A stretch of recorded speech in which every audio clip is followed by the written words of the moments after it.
Hola, ¿cómo están? Buenas tardes a todos los presentes. Quienes conformamos la familia Biovac les damos la más cordial bienvenida. Tenemos 25 años liderando el mercado de desarrollo y distribución de insumos acuícolas para protocolos de bioremediación, nutrición natural y salud animal. Y siendo conscientes de la situación actual del mundo y continuando con esa capacidad de evolución e innovación que siempre nos ha caracterizado, Biovac trae a ustedes este programa mensual de conferencias técnicas y capacitaciones comerciales en línea, que servirán de apoyo a nuestros clientes, colaboradores y a todo el sector camaronero ecuatoriano en general. El día de hoy presentamos la conferencia online, claves para el manejo de la capacidad de carga como estrategia para incrementar la producción raceway, precría y engorde. Esta ponencia nos brindará estrategias cruciales para poder optimizar el rendimiento de nuestro cultivo camaronero. Si alguno de los participantes tiene una pregunta, puede escribirla en la sección que se encuentra en la parte inferior de su pantalla bajo las siglas Q y A, y estas serán respondidas al finalizar la conferencia. El conferencista de esta noche cursó la carrera de Ciencias Biológicas en la Universidad Ricardo Palma de Perú. Además, tiene una maestría en Acuicultura y un PhD en Sociología, ambas en la Universidad Federal de Santa Catarina, en Brasil. Este reconocido catedrático e investigador cuenta con una amplia trayectoria en recursos pesqueros e ingeniería pesquera aplicada en la acuicultura en temas como calidad de agua, carnicultura marina, acuicultura, litopeneus bananei y producción sustentable. Actualmente se desempeña como docente titular del Departamento de Acuicultura en la Universidad de Santa Catarina y como asesor de investigación y desarrollo de varias marcas involucradas con la producción camaronera a nivel internacional. Con ustedes, les damos la más cordial bienvenida al doctor Luis Benatea. Muchas gracias, Valeria. Muy buenas noches a todos los participantes. En primer lugar, deseo agradecer a Biovac por la invitación que me ha hecho para poder participar de esta charla. Ahora, si me permiten, voy a compartir mi tela para comenzar. Solo hay que decirle a Joshua que me autorice porque no estoy logrando compartir la tela. Ya está, doctor. Ya puede compartir. Ahora sí, muy bien. Correctísimo. Veamos, vamos aquí de frente.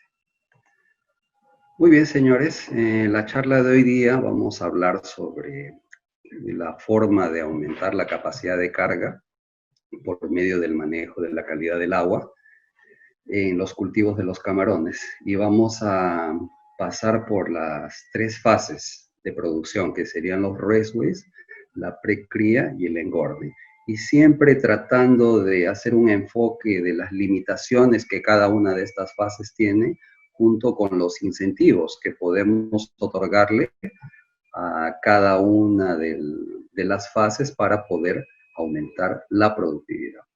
Como esta es una charla que trata sobre capacidad de carga, sería bueno comenzar definiendo este concepto. La ecología nos dice que la capacidad de carga viene a ser el tamaño máximo de una población que puede ser sustentada indefinidamente por un ambiente específico, tomando en cuenta el alimento, el agua y las condiciones disponibles capaces de sustentar la vida.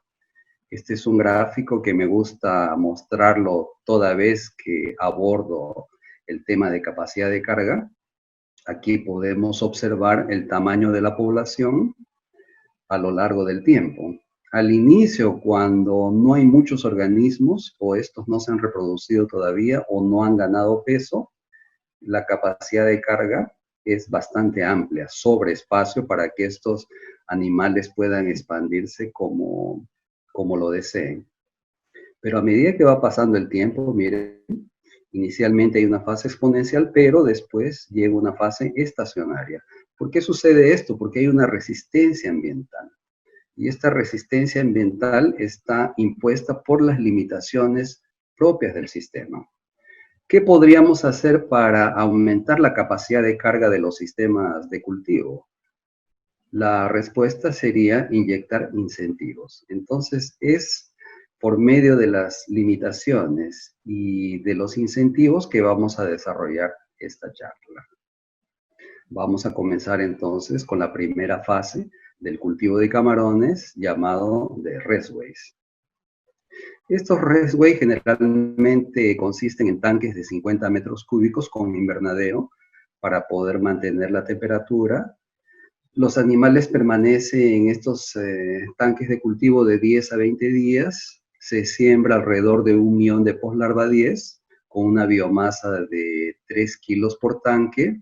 Y después de este tiempo transcurrido, descontando la mortalidad, se sacan aproximadamente 850.000 poslarvas 30.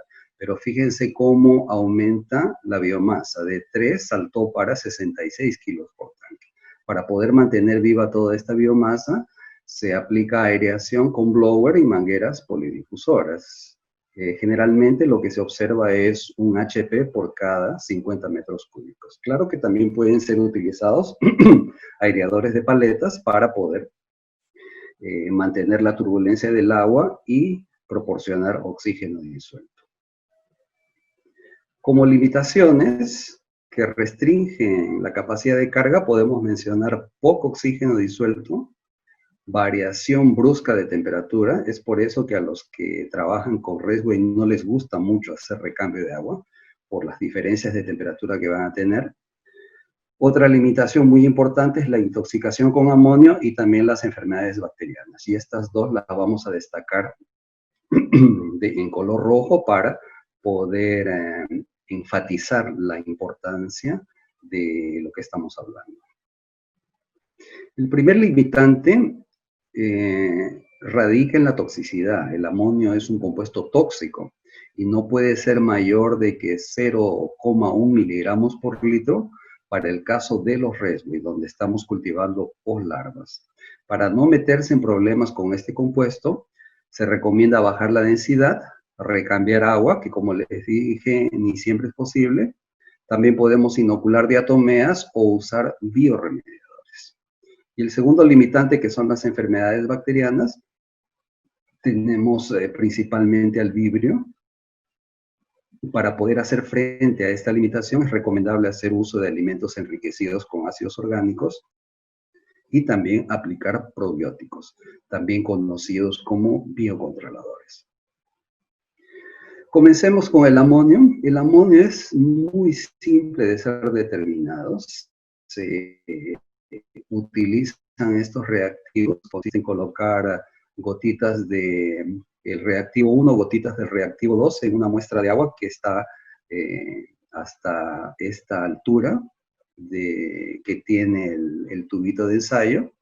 Se agita levemente y se esperan unos cuantos minutos para saber qué color resulta de esta reacción.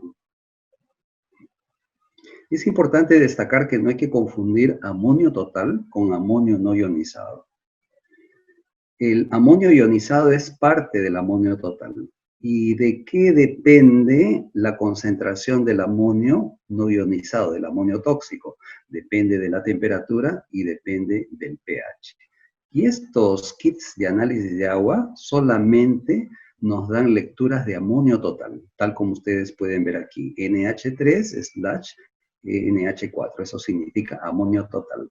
Cabe a nosotros descubrir cuánto de amonio tóxico existe en ese amonio total. Recordemos que la concentración máxima permitida para poslarvas es de 0,10 miligramos por litro. Entonces vamos a dar un ejemplo. El kit de colorimetría me dio un resultado de 3 miligramos de amonio total por litro. La temperatura es de 30 grados Celsius y el pH es de 8. Utilizo esta tablita para saber qué número le corresponde al pH 8 y a la temperatura de 30. Y aquí aparece un número. Este número que está aquí es porcentaje de amonio no ionizado, o sea, el amonio tóxico presente en el amonio total. Este numerito lo voy a multiplicar por el amonio total que acabo de calcular para poder obtener la cantidad de amonio tóxico. En este caso, si multiplico 3 por este factor que aparece en la tabla, que sería 0,0743, voy a tener una concentración de 0,22 miligramos de amonio tóxico por litro. Entonces recuerden que lo máximo que podemos permitir es 0,10. En otras palabras, los animales ya están siendo sometidos al efecto subletal de esta toxina. Aquí vemos otro ejemplo. Esto es una imagen recogida en el Ecuador, en un raceway. Según el color de la reacción, tenemos como amonio total 4, el pH es 8 y la temperatura es de 30 grados Celsius. Hacemos lo mismo del ejemplo anterior, multiplicamos el amonio total, 4, por el número que aparece en la tabla, que es el porcentaje, y obtenemos 0,29 miligramos de amonio tóxico. En otras palabras, los animales sí están siendo intoxicados con una dosis subletal. Subletal significa que no mata, pero sí afecta de forma significativa a los animales. Hemos notado ya hace algunos años que cuando los animales están sometidos a estas condiciones, aparecen muchas larvas con el intestino vacío. Debería estar el intestino lleno, tal como podemos verlo en algunos animales que estamos mostrando en esta imagen, pero hay otros que están totalmente vacíos. Entonces, eso nos llama la atención y nos remite a una pregunta: ¿por qué los animales no se están alimentando? Otro fenómeno que ha sido observado cuando encontramos concentraciones subletales de amonio es que las larvas se vuelven azuladas.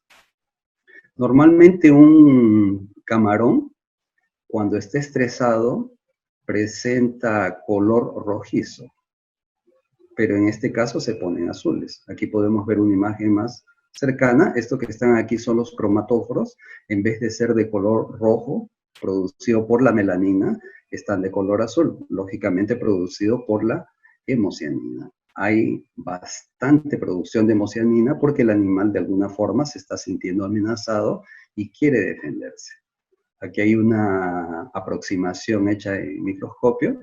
Aquí se ve el cromatóforo completamente expandido y llama mucho la atención de que sea de color azul, como les decía, y no de color rojo.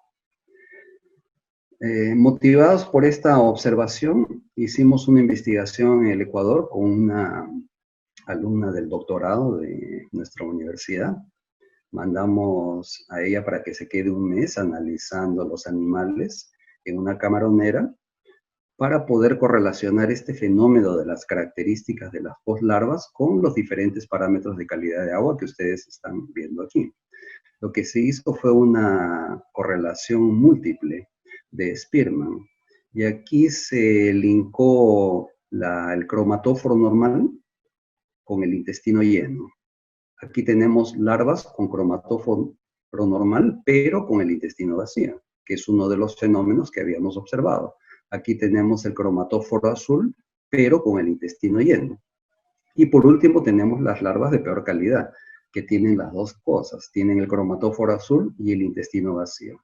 Entonces lo que encontramos con los animales que son normales y que se están alimentando es una correlación negativa con el amonio total. ¿Qué significa una correlación negativa? Significa que cuanto menor es la concentración del amonio, en mejores condiciones los animales estarán. En otras palabras, con los cromatóforos normales y con los intestinos llenos. En el otro conjunto de postlarvas, aquellos que tenían el cromatóforo normal pero el intestino vacío, también encontramos una correlación, y esta vez positiva, altamente positiva. En otras palabras, cuanto mayor es la concentración del amonio total, más vacío se va a quedar el intestino de las postlarvas. Y por último, los animales que estaban muy mal, con las dos características, también presentan una relación directa con el amonio total. Correlación positiva. El segundo paso fue analizar las características de estos animales, los de cromatóforos azules con intestinos vacíos, con las bacterias que normalmente se observan en el redwood. Y aquí encontramos algo muy interesante. También se hizo una correlación entre bacterias con todos los parámetros de calidad del agua. Y se descubrió de que el vibrio alginolíticos y el vibrio parhemolíticos tienen relación directa con el amonio total y con el amonio no ionizado. Prácticamente se puede decir que la causa de este fenómeno de los animales azulados con los intestinos vacíos se debe tanto a la acción tóxica subletal del amonio y también a la presencia de estas dos bacterias. Bien, ¿qué hacer? Les dije en un comienzo que para toda limitación existe un incentivo.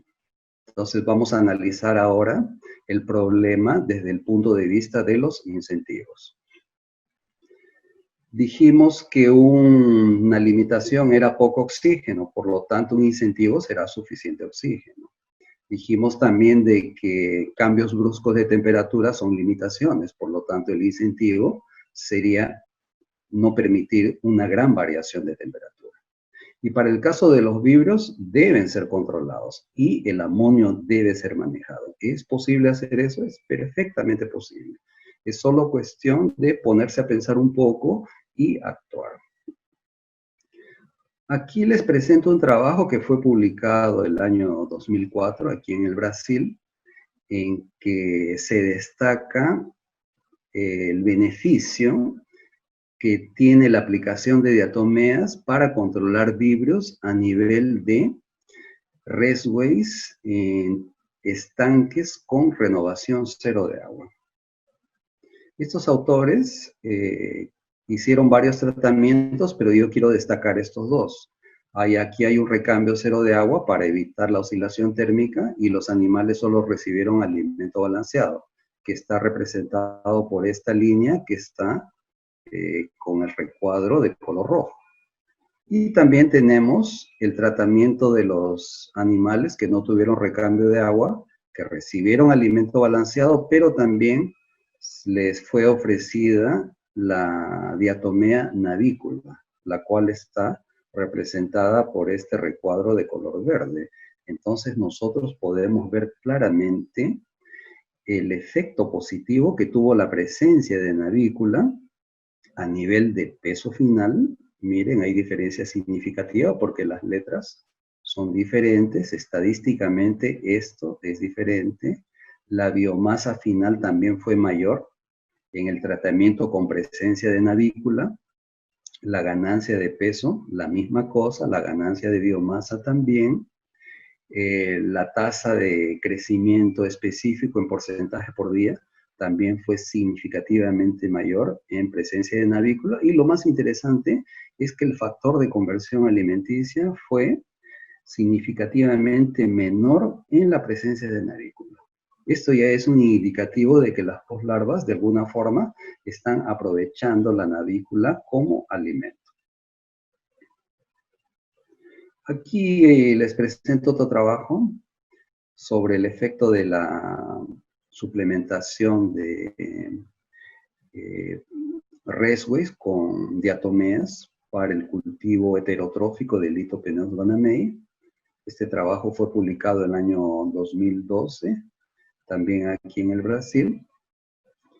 En términos de sobrevivencia, no se observó diferencias entre animales cultivados con diatomeas, solamente con biofloc y con la mezcla de ambos. Pero sí se observó diferencia con la ganancia de peso.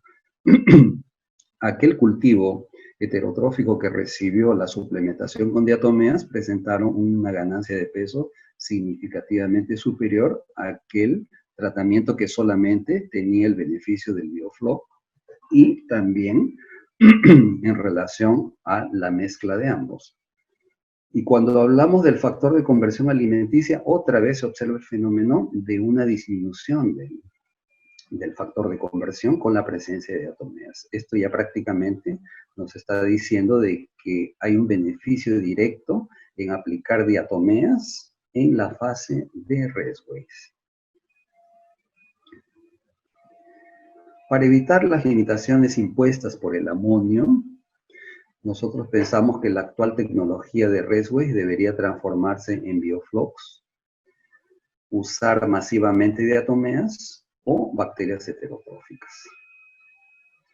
Aquí les presento un ejemplo de los incentivos que fueron aplicados en una camaronera ecuatoriana que tenía serísimos problemas de intoxicación con amonio a nivel de resway. Según esta cartilla que ustedes están observando aquí, la concentración del amonio era de 8. Perdón.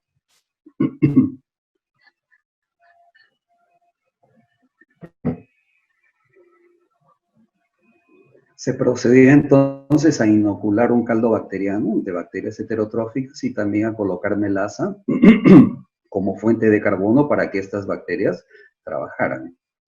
Y en cuestión de 8 horas, la concentración del amonio bajó para su nivel mínimo, 0,25. Entonces, miren cómo las bacterias sí son capaces de contornar este problema tan serio de la intoxicación con amonio. Y esta prueba se hizo con 2 Resways para poder compararlos. En el Resway A, antes del inóculo, o sea, a las 11 horas, teníamos una concentración de 8 miligramos de amonio total, y en el Resway B, un poco más de 8 miligramos. Después de 2 horas, miren lo que sucedió con el amonio. De 8 cayó para 2, y aquí de 8 cayó para 4. Y alrededor de las 18 horas, o sea, 8 horas después, se alcanzaron los valores mínimos. En el primer caso 0,25 y en el segundo caso 0,15.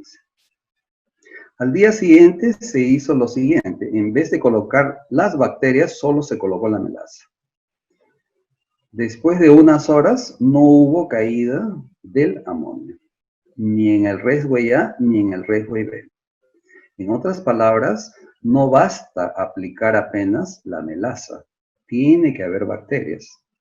Como los Resway no son cultivos de biofloc propiamente dichos, no es posible que la melaza actúe de forma individual. Esta siempre trabaja en conjunto, tal como vimos aquí, con un inóculo de bacterias y también con la melaza. Y aquí quedó demostrado lo que Abimelech siempre nos decía, de que la aplicación de glucosa en el agua logra bajar en pocas horas la concentración de amonio, tal como vemos aquí en el gráfico que él nos presenta en un trabajo que publicó. Total estaba en 7, en el caso de nuestro ejemplo estaba en 8. Se aplicó la glucosa manteniendo una relación de 20:1 de carbono-nitrógeno y la concentración de amonio simplemente se cayó en cuestión de 2 horas. Entonces aquí se hace la aclaración de que esto solo va a funcionar, es decir, la aplicación de melaza si tengo una población estable de bacterias heterotróficas. En otras palabras, si mantengo un sistema de cultivo de biofloc o si hago inoculación diaria de caldos bacterianos que son cultivados aparte. Entonces ahora nos pasamos a la fase de precría. La precría tiene que responder a principios básicos como es una profundidad ideal de 1 a 1,5 metros, porque piscinas muy profundas acumulan materia orgánica y consumen mucho oxígeno debido a la descomposición de esta materia orgánica. Y las piscinas poco profundas corremos el riesgo de un aumento excesivo de la temperatura y también el aumento de la salinidad por evaporación, sobre todo en regiones que son muy calurosas con poca lluvia. Las características generales de las precrías observadas en el Ecuador: se trata de piscinas de 0,5 a 2,5 hectáreas, la mayoría son abiertos, los animales son mantenidos de entre 25 a 45 días de cultivo y se siembran de 50 a 150 camarones por metro cuadrado, y la aireación generalmente es de paletas, pero también es posible encontrar aireación por inyección. ¿Qué limitaciones encontramos en los precriaderos? Poco oxígeno, mucha materia orgánica y exceso de cianobacterias. Eso es clásico tanto en precría como en engorde. Aquí ustedes pueden ver ejemplos de precriaderos del Ecuador, donde hay acumulación excesiva de materia orgánica y también exceso de cianobacterias, las cuales acaban muriendo, son llevadas por el viento a las orillas y es aquí donde se van a podrir y van a producir toxinas de todos los tipos que uno se puede imaginar, afectando directamente a los animales que estamos cultivando. Este trabajo fue publicado el año pasado, que nos habla sobre la relación que existe entre ciertas cianobacterias con el vibrio. específicamente la especie oscilatoria, que es una cianobacteria muy común en el cultivo de camarones. Aquí vemos entonces que a medida que los animales crecen, el aporte de nutrientes estimula el crecimiento de oscilatoria, conjuntamente con el vibrio. Entonces los tres van de la mano, siempre están uno al lado del otro. En este otro trabajo se nos habla sobre el impacto que las cianobacterias tienen en la inmunodepresión de los animales. En otras palabras, en presencia de cianobacterias, los animales pierden esa capacidad de defenderse frente a patógenos. Este trabajito fue publicado en el Peace and Selfish Immunology en el año 2017 y esto explica por qué a veces hay mucha mortalidad en las unidades de cultivo en presencia de cianobacterias. Estos autores demostraron que el bloom de cianobacterias inhiben la expresión de los genes responsables por la actividad de las defensas de los camarones, lo cual va a resultar, como dijimos, en elevada mortalidad. También fue observada una disminución significativa del número de hemocitos. Este gráfico lo debemos interpretar de la siguiente forma. Las barras abiertas serían los animales que están en agua normal y las barras de color oscuro serían los animales que están siendo cultivados en un agua rica en cianobacterias. Entonces hay un efecto directo sobre el número de hemocitos. Y miren, también se observa un aumento de la actividad fagocítica de estos hemocitos, representados también por las barras oscuras. En otras palabras, los camarones están interpretando a la cianobacteria como un invasor patogénico. Es por eso que activan su sistema inmunológico de esta forma, consumiendo energía que podría ser utilizada para el crecimiento. Y esto obviamente se traduce en un severo grado de estrés. Los incentivos para el poco oxígeno, pues podemos señalar la aireación. Para el exceso de materia orgánica, podemos señalar la biorremediación.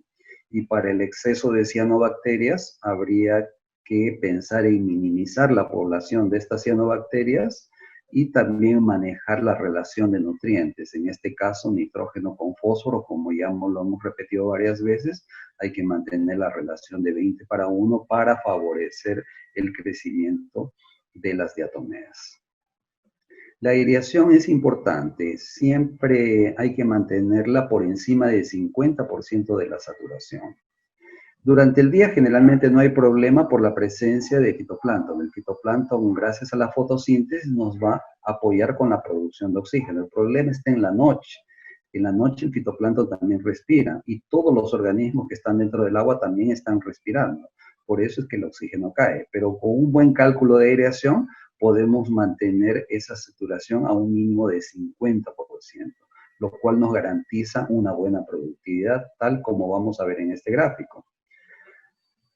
En la ordenada encontramos el porcentaje de saturación del oxígeno y aquí tenemos en la abscisa las horas del día.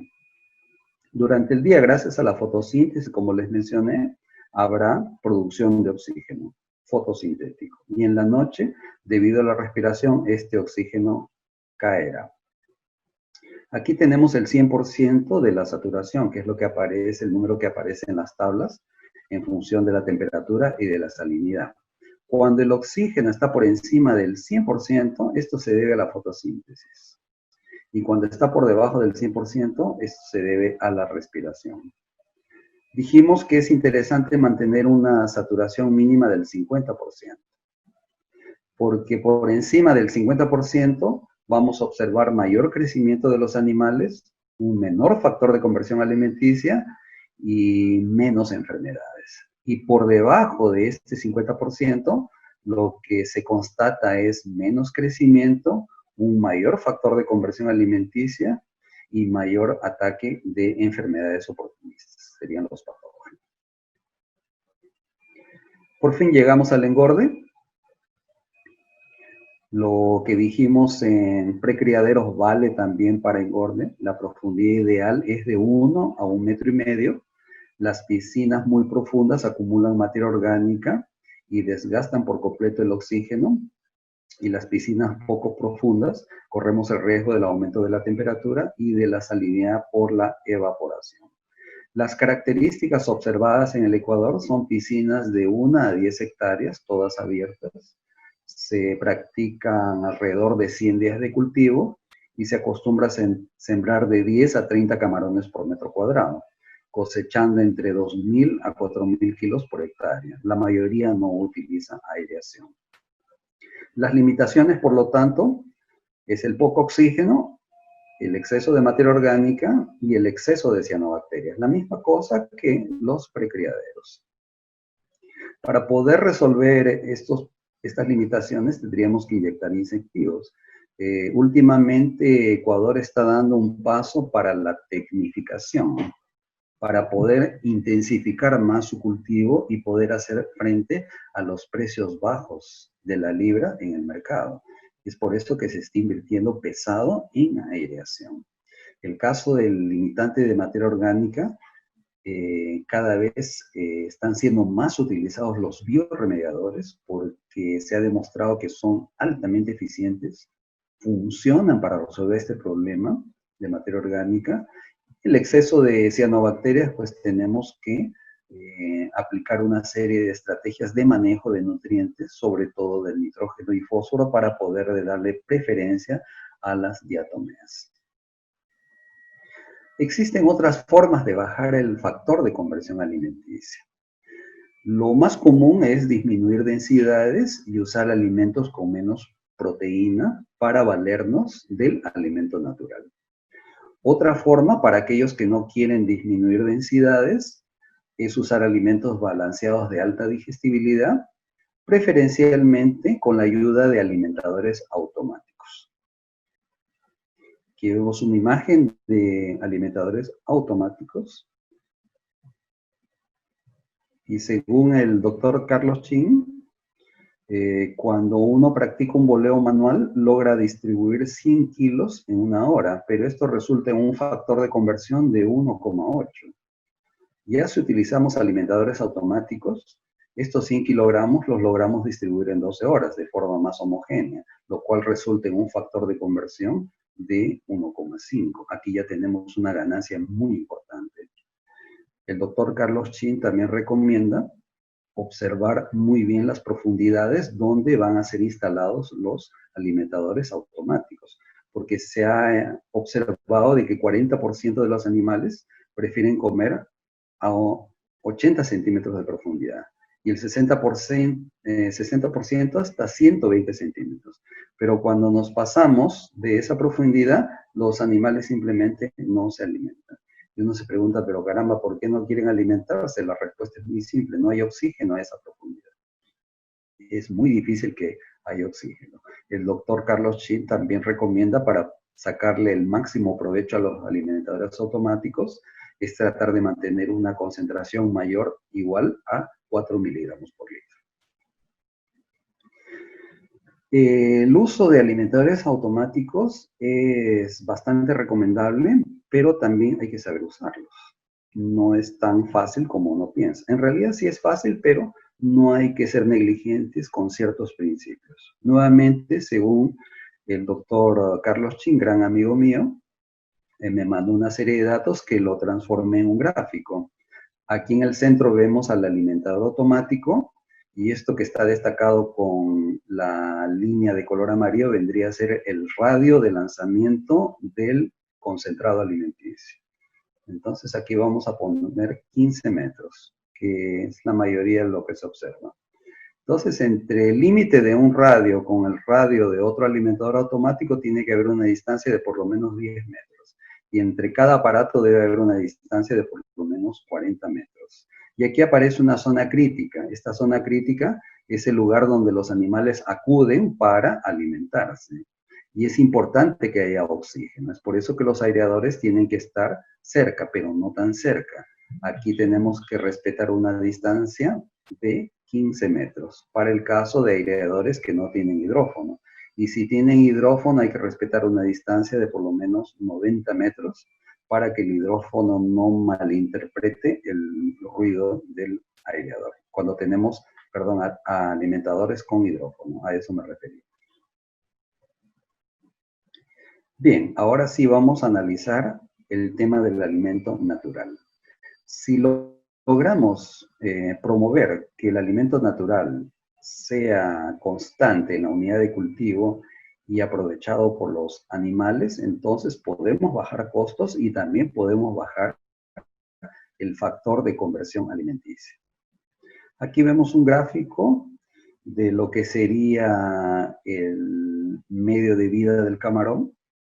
Si el fitoplancton no son cianobacterias y sí diatomeas o clorofisias, vamos entonces a tener como consecuencia toda la cadena trófica que viene después de ellos, que es el caso del fitobentos, los copépodos, los anfípodos, los poliquetos y el detritus. Hay detritus que son ricos en bacterias y estas bacterias también tienen una serie de nutrientes que pueden ser aprovechados por los camarones. Entonces aquí estamos hablando de proteínas, de ácidos grasos poliinsaturados, de carotenoides, de vitaminas y minerales.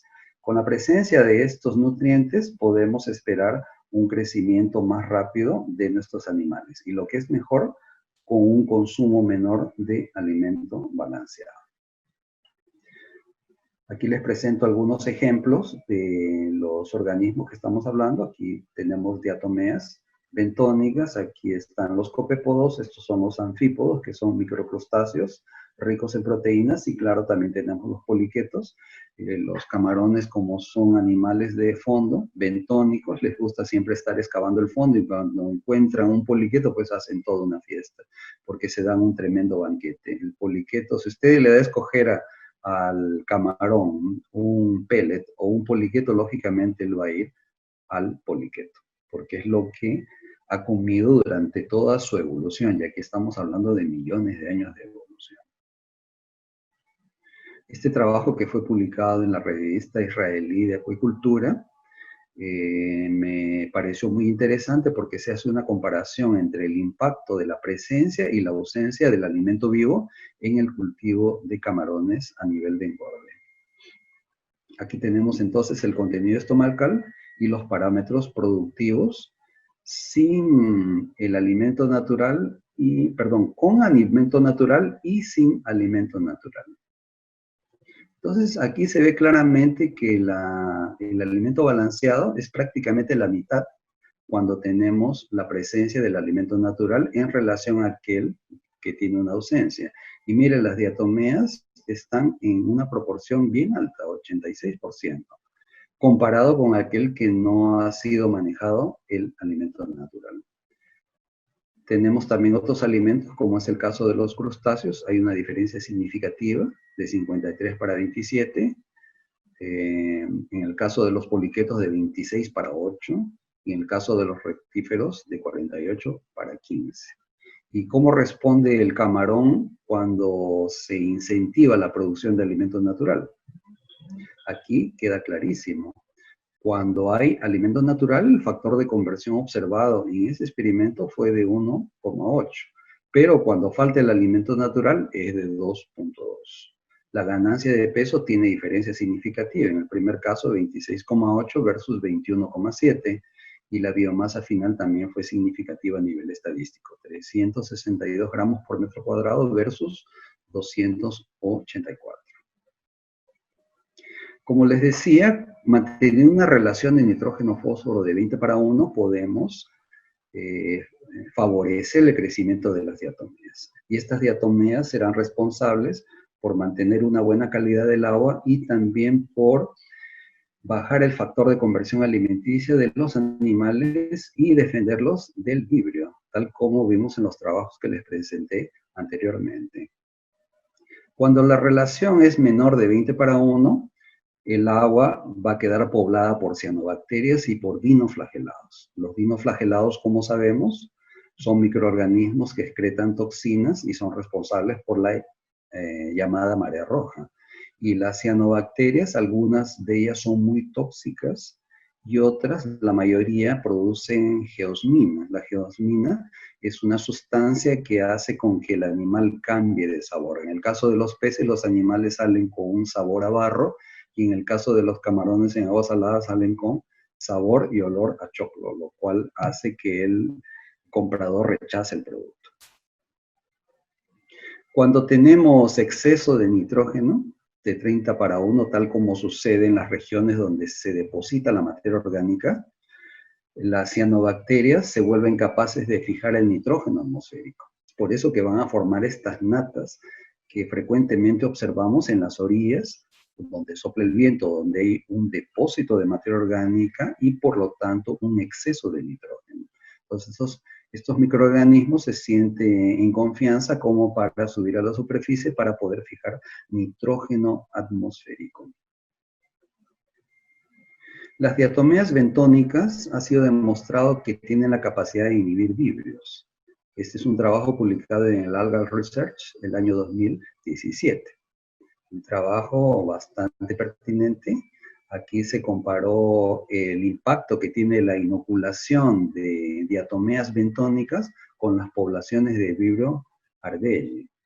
Aquí en este destaque de las estrellitas vemos la concentración de vibrio. Y el vibrio de repente comienza a caer. ¿Pero por qué cae? Porque hemos inoculado navícula. Lo mismo se observa con Nitschia, y así con las diferentes especies de navícula y de Nitschia. Este efecto también se repitió con el vibrio alginolíticos. Aquí tenemos el vibrio alginolítico, que ustedes deben recordar. El vibrio alginolítico es una de las limitaciones a nivel de Resway, y que la aplicación de diatomeas podría tener un beneficio directo sobre la inhibición de esta bacteria. Aquí también cuando entró la navícula, comienza a disminuir la población del vibrio. Esto también se observó en otra especie de vibrio, el vibrio campelli, la misma cosa. Presencia de diatomeas, caída inmediata de la población de vibrio. Bien, ya para terminar, quiero hablarles de los substratos artificiales. Esta es una idea que apareció hace ya algunos años, pero por una serie de razones la gente no le hizo mucho caso. Pero pienso que en estos tiempos en que tenemos que abaratar costos para enfrentar la recesión que se viene post-COVID-19, sería interesante resucitar esta tecnología.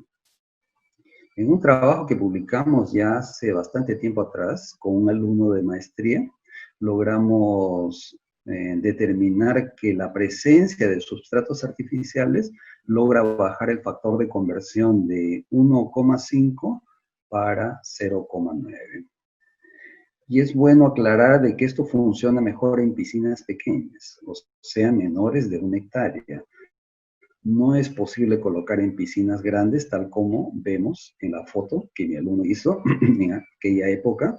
Esta es una piscina de 3,5 hectáreas, en que se observó que es muy difícil instalar y manejar este tipo de artificios de alimento natural. Entonces, ¿por qué el factor de conversión alimenticia cae en la presencia de sustratos artificiales? Si pudiésemos verlo al microscopio, veríamos esto que estoy mostrando en esta imagen. Aquí está el substrato, que por lo general es inerte, no es biodegradable. Encima de ese substrato se instala un biofilme. Y aquí tenemos el medio líquido. Por lo tanto, el biofilme es la interfase entre el medio líquido y el substrato. Y es aquí donde se va a fijar el fitoplancton, el fitobentos, los copepos, los anfípodos y los poliquetos. Ellos se van a desarrollar en este substrato. Y como esto es alimento gratis para el camarón se lo va a observar bien agarrado a los substratos, pastoreando todo el alimento natural. El camarón parece tener una preferencia por el alimento natural que nosotros debemos aprovechar. Bueno, señores, era todo lo que tenía para participarles en esta ocasión. Les agradezco mucho su atención. Permítanme hacer una propaganda. Aquí ustedes pueden ver la dirección de mi blog. La inscripción es gratuita y aquí ventilamos una serie de temas sobre calidad del agua que me gustaría tenerlos como suscritos para poder intercambiar bastantes ideas. Yo me nutro mucho con la experiencia de las personas que trabajan en campo. Y si tienen alguna duda particular, me pueden mandar también un correo a mi email, de la universidad que con todo gusto se los responderé. Entonces ahora le paso la palabra a Valeria para proceder con las preguntas y respuestas.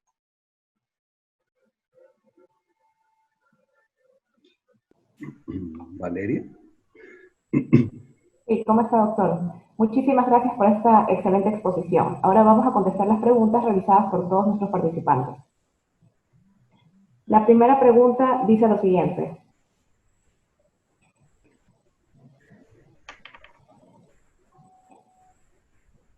¿El nivel de amonio de 0,10 es en toda salinidad?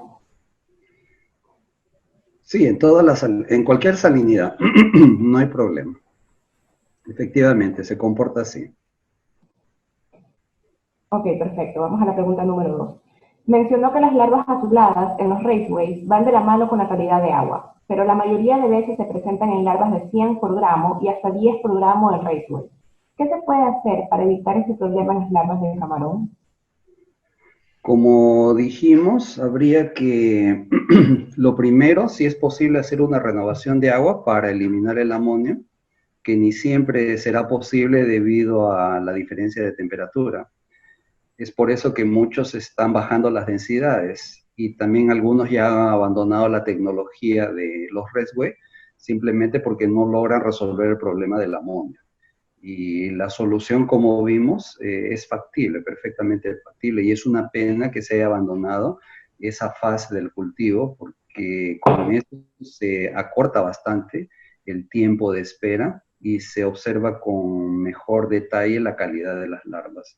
Entonces mi respuesta sería tratar de implementar alguno de estos métodos de incentivos que hemos mencionado para resolver este problema de las larvas azuladas. Ok, perfecto, doctor. La pregunta número 3 dice, la inoculación de bacterias heterotróficas más melaza se hace de manera aeróbica y se deja durante 24 horas, como un proceso de bioestimulación. Es correcto. Bueno, depende del tipo de biorremediador. Hay biorremediadores que son anaerobios y otros que son aerobios. Como el raceway es un ambiente aeróbico, es necesario que las bacterias heterotróficas también sean aeróbicas para poder hacer la bioestimulación. Yo pienso que si el cultivo pudiese evolucionar para biofloc, no habría la necesidad de estar cultivando bacterias heterotróficas en otro sector y estar inoculándolo todos los días. Entonces, lo más lógico aquí es convertir todos los raceway en sistema biofloc, que también es algo que no entiendo por qué todavía no se ha dado ese paso en el Ecuador. En Brasil casi todos los raceway son con tecnología biofloc para no meterse en problemas justamente con el amonio. Perfecto, doctor. Vamos a la pregunta número 4. ¿Cuál es el procedimiento para preparar y calcular la cantidad de inóculo bacteriano que se debe aplicar? ¿Cuáles son las bacterias que se aplican en el inóculo y a qué cantidad de USP por gramo? Esta pregunta la realiza Alejandro. Alejandro, esa es una pregunta muy compleja. No sabría responderle porque no sé qué tipo de bacterias estoy trabajando, tampoco no sé la cinética de esas bacterias, tampoco no sé las condiciones del raceway. Por lo tanto, esto no funciona así como una receta de torta. Habría que hacer un análisis de calidad del agua primero y también ver con qué tipo de bacterias estamos contando para poder calcular el inóculo. Y por último le puedo decir, para no enredarse en estos temas de microbiología ni de metabolismo bacteriano, es utilizar el método de la tentativa y del error. Entonces usted va con dosis crecientes hasta que le dé resultado. Perfecto, doctor. Vamos a la pregunta número 5. ¿Cuáles son las causas de la pigmentación azul en las larvas? Esta pregunta la realiza Pedro T. Buena pregunta, Pedro. Nuestra alumna de doctorado está justamente tratando de determinar molecularmente, identificando los genes responsables por la secreción de hemocianina para demostrar de que la causa es justamente la hemocianina, pero eso tenemos que demostrarlo a nivel genético. Entonces es una investigación que desdichadamente se ha parado debido al coronavirus, y la primera etapa que les mostré fue esa que ustedes vieron, la relación directa que existe de las larvas azuladas con el amonio y también con ciertas bacterias del género Vibrio. Se me olvidó mencionar que contamos con el auspicio de Nicovita para poder realizar esta investigación de campo allá en el Ecuador. Y está en vías de solución, pero vamos a esperar de que no nos muramos del virus y que pase la pandemia, porque todos nuestros laboratorios están cerrados por medida de seguridad. Entonces la investigación se quedó exactamente en la mitad. Estábamos a punto de demostrar de que la causa es la hemocianina provocada por el estrés, pero no tenemos cómo comprobarlo en estos momentos. Vamos con la pregunta número 6. ¿Qué se puede hacer con la acumulación de materia orgánica en medio del cultivo? Esta pregunta la realiza Rafael Córdoba. Buena pregunta, Rafael. Son varias cosas. Podemos utilizar estrategias preventivas y también de solucionadoras posteriores. Preventivas, hay que tratar de no dar más alimento al animal de lo necesario, darle alimento cuando hay oxígeno, nunca alimentar cuando no hay oxígeno, porque ese es un desperdicio. Hay que tener también bastante cuidado con la digestibilidad del alimento que estamos ofreciendo y tener cuidado con los blooms de cianobacterias, que son las que realmente se van a proliferar de forma descontrolada y constantemente va a haber una rotación de poblaciones, haciendo con que esa biomasa precipite. Y una vez que el problema esté instalado, si es que tenemos coloides orgánicos, que sería aquel lodo de color negro y con fuerte olor a azufre, o sea, huevo podrido, eso tiene que ser retirado mecánicamente por medio del toreo. Ese es un término que aprendí en el Ecuador. Colocan unas tablas bien largas y las van jalando con cadenas para poder sacar todo ese coloide por la compuerta. Y si es posible utilizar bioremediadores, hay que usar bioremediadores, porque los bioremediadores vinieron para quedarse, hacen parte ahora de nuestra tecnología. Es necesario saber usarlos y siempre tenerlos presentes para resolver el problema de la instalación de la materia orgánica. Ok, vamos con la pregunta número 7. ¿Qué experiencia tiene con el uso de sesquicarbonato de sodio como un bioremediador en Redwood? Ninguna. Está bien, doctor. Vamos con la pregunta número 8. Si aplico la tecnología simbiótica a la columna de agua donde me prolifera una serie de productividad primaria y secundaria, pero destacando copépodos, ¿reduciría la alimentación y por ende los costos? ¿Y sería recomendable? Yo pienso que sí. Yo antes no creía mucho en la tecnología simbiótica, pero después de que escuché una conferencia con toda la fundamentación científica, yo pienso que es una estrategia bastante útil de ser utilizada. Ahora, el cálculo de cuánto se puede reducir la alimentación va a depender mucho del tamaño de los animales. Los copépodos son animales microscópicos, entonces yo pienso que máximo hasta una poslarva 30 pueda surtir efecto como alimento. Ya para animales mayores tendríamos que pensar en los anfípodos y en los poliquetos. El copépodo hay cierta limitación debido al tamaño. Ok, doctor, tenemos unas preguntas más.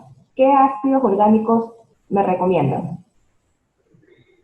Hay varios, el ácido butírico, el propiónico, es importante destacar que no siempre la aplicación extra-pellet es recomendada en el caso de los ácidos orgánicos.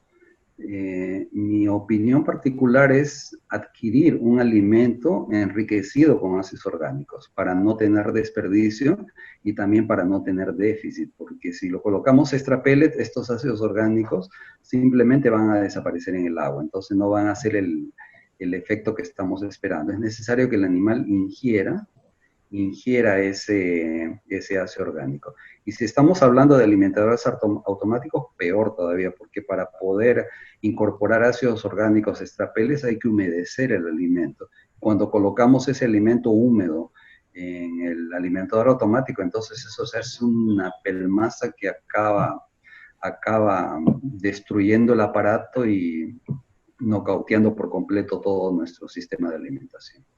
Pero sí, los ácidos orgánicos que están en el mercado, todos ellos son recomendados y ha sido demostrado científicamente que son capaces de inhibir el crecimiento de bacterias y también pueden ser utilizados como atractantes para que el animal se anime a comer más el alimento.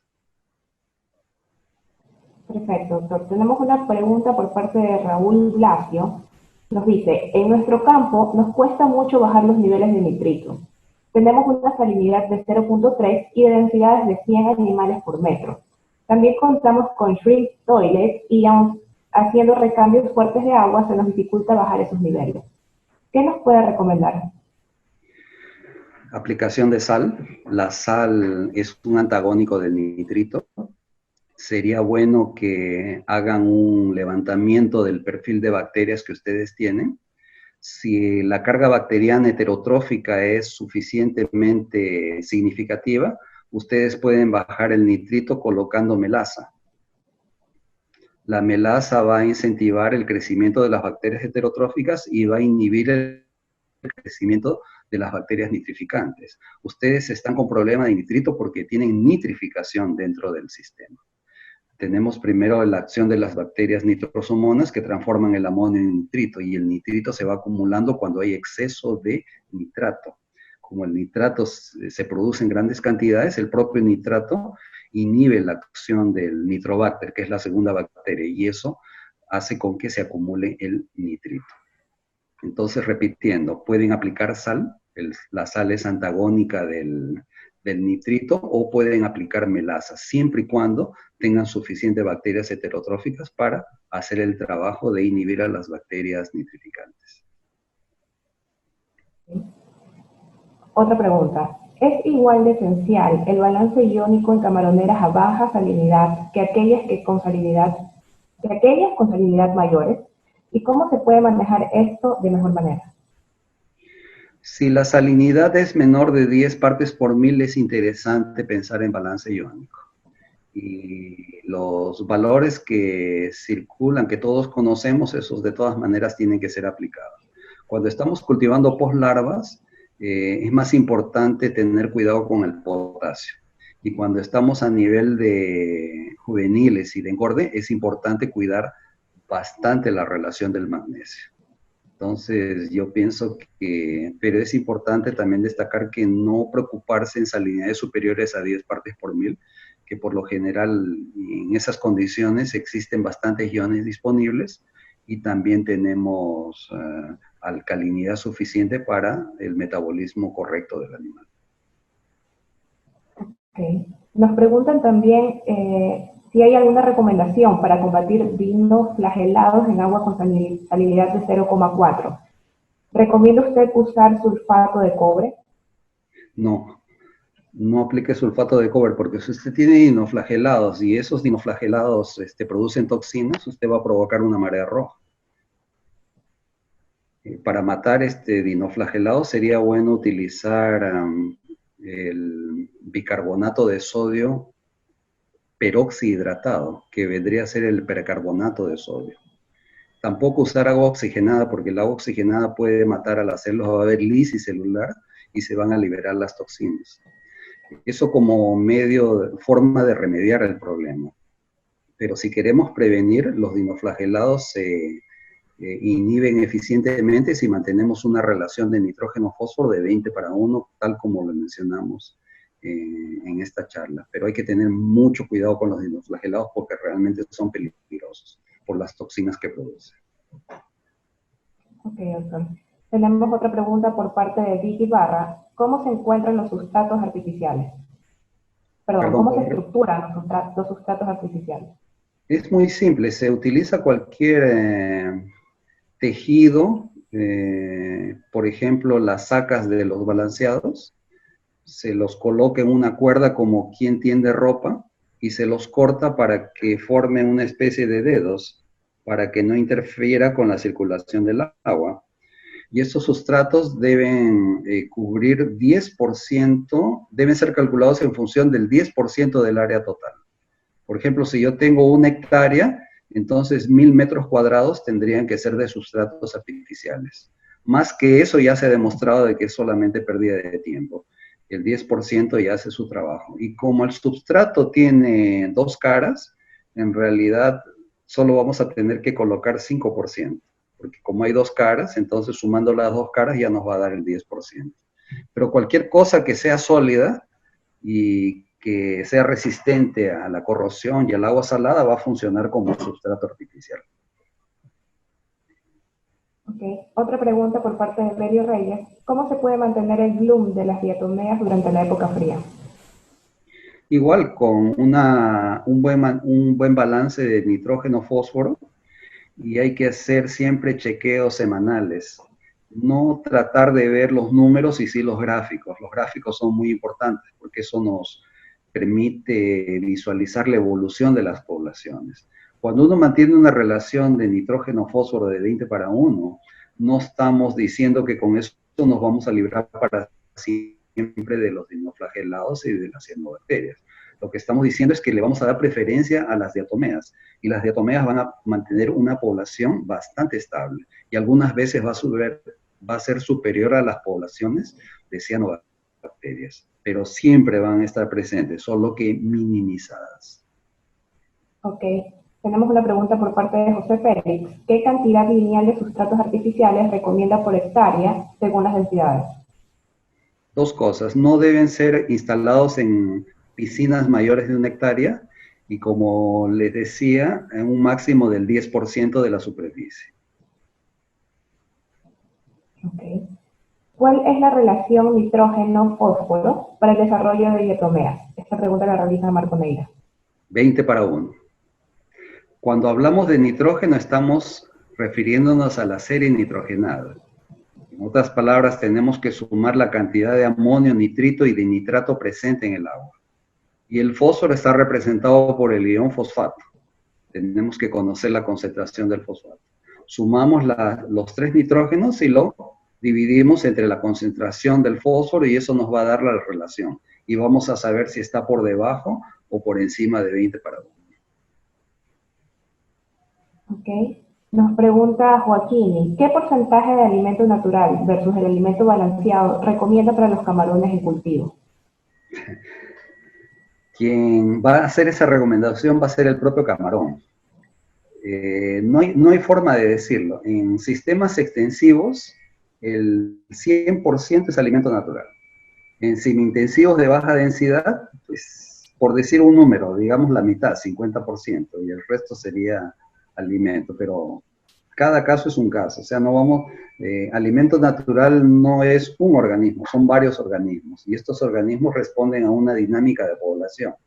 Va a llegar una época en que van a predominar poliquetos, va a llegar otra época en que van a predominar anfípodos, entonces eso va a ser una dinámica tan compleja que va a evolucionar a lo largo del tiempo. Por lo tanto, no hay forma de responder. Es una pregunta bien compleja.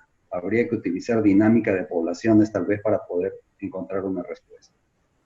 Joaquín siempre hace preguntas difíciles, ya lo conozco. Tenemos otra pregunta por parte de Evelio Reyes. ¿Cómo se puede cambiar el olor a choclo en los camarones antes de cosechar?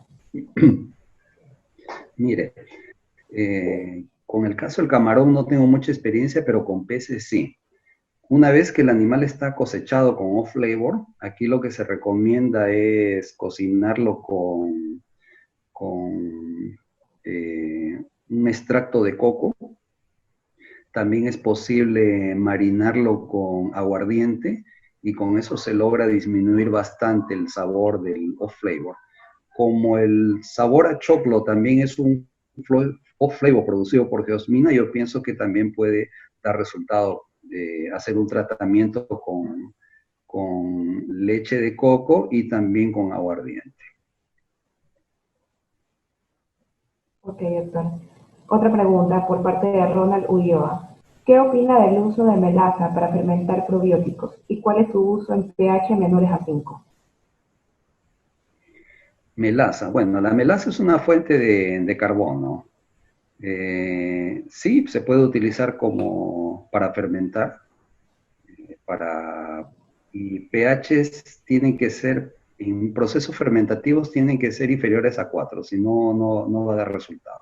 Pero cualquier fuente de materia orgánico puede servir como fuente energética para poder preparar los fermentos. Lo que más se acostumbra a utilizar es el polvillo de arroz. El polvillo de arroz tiene una relación de carbono-nitrógeno ya diferente, bastante diferente de la melaza, pero sinceramente no sabría decirle, pero habría que experimentar. Pero sí es una fuente de carbono importante que hay que pensar en utilizarla. Ok. Jonathan Uriña nos pregunta, ¿por qué en Ecuador no se utiliza la tecnología Biofloc en los raceways? Eso es lo que me vengo preguntando hace años. Cuando yo he conversado con varios productores y ellos siempre me hacen la pregunta, ¿cuánto demora en formar un biofloc? La respuesta es la de siempre, 40 días para tener maduro. Pero ellos sacan sus cuentas y dicen, caramba, pero si en el Redway solo dura 20 días, ¿por qué no sería posible utilizar entonces biofloc en Redway? Entonces lo que está faltando explicar es que el Redway no se tiene que transformar en un inóculo de biofloc. El inóculo tiene que ser hecho por fuera. Una vez que tenemos un agua cargada de biofloc, se realizan inóculos de aproximadamente entre 5 a 10%. Y rápidamente ese cultivo, en cuestión de 5 días, se transforma en biofloc. Y eso puede permanecer 15 días más con el beneficio del biofloc. Pero es necesario trabajar con inóculos y no comenzar desde cero el resbe, porque eso no es posible. Porque el resbe va a salir a los 20 días y no a los 40 días. Entonces el inóculo permite eso. Hay que tener el cultivo de biofloc por fuera, alimentarlo constantemente para estar haciendo siempre, periódicamente, los inóculos en los estanques de resbe. Perfecto, doctor. Andy Solano nos pregunta, ¿cómo puedo reducir el hierro en los suelos de cultivo? En los suelos. Aquí tuvimos en el Brasil un problema parecido cuando aparecían esas manchas rojizas. La recomendación era hacer lavados colocando hidróxido de calcio. Se coloca, se espolvorea hidróxido de calcio, se abre la compuerta y se hace el lavado. Después de 2 lavados, entonces se resuelve el problema. Eso hace con que las branquias no queden colmatadas con esos sedimentos a base de hierro. Entonces la respuesta sería aplicación de hidróxido de calcio con el consecuente lavado. No se necesita llenar toda la piscina de agua, basta colocar 10 centímetros, que es suficiente para realizar el lavado. Ok, doctor. Y la última pregunta por parte de Blanca. ¿El silicio tiene alguna influencia en producción de bloom de diatomeas? Claro que sí, el silicio es fundamental. Tiene que haber por lo menos 1% en el agua de silicio, 1 miligramo por litro, perdón.